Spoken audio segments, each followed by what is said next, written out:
শান্ত সকালে একটি সাদা কালো রঙের মা বিড়াল এবং তার একটি ছোট ছানা নদীর ধারে হাঁটছে মাছ ধরার জন্য। চারপাশে সবুজ গাছ, নদীর পানি পরিষ্কার এবং আকাশে হালকা রোদ। নদীর ধারে মা বিড়াল ও বাচ্চা বিড়াল পানিতে মনোযোগ দিয়ে তাকিয়ে আছে। পায়ের পাশে মাছ ধরার চেষ্টা করছে, কিন্তু হতাশ মুখে কিছুই পাচ্ছে না। আকাশ মেঘলা, হালকা হাওয়া বইছে। মা বিড়ালটি নদীর পাশে বসে আছে মন খারাপ করে, চোখে হতাশার ছাপ। পাশেই ছোট বিড়ালটি মায়ের দিকে চিন্তিত চোখে তাকিয়ে আছে।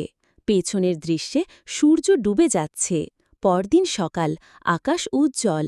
মা বিড়াল ও ছানা আবার নদীর ধারে এসেছে মাছ ধরতে। তাদের চোখে নতুন আশা। তারা প্রস্তুত হয়ে পানির দিকে মনোযোগ দিচ্ছে। মা বিড়াল ও বাচ্চা আনন্দে ভরে গেছে, কারণ তাদের পায়ের সামনে কয়েকটা ছোট ও মাঝারি আকারের মাছ রয়েছে।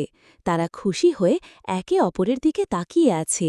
সূর্যের আলো পানিতে ঝিলমিল করছে। মা বিড়াল ও ছানা ঘরে ফিরছে, মুখে হাসি, পেছনের ব্যাগে মাছ। আকাশে সূর্য অস্ত যাচ্ছে আর রাস্তার পাশে ফুল ফুটেছে। শান্ত এক গ্রামের দৃশ্য।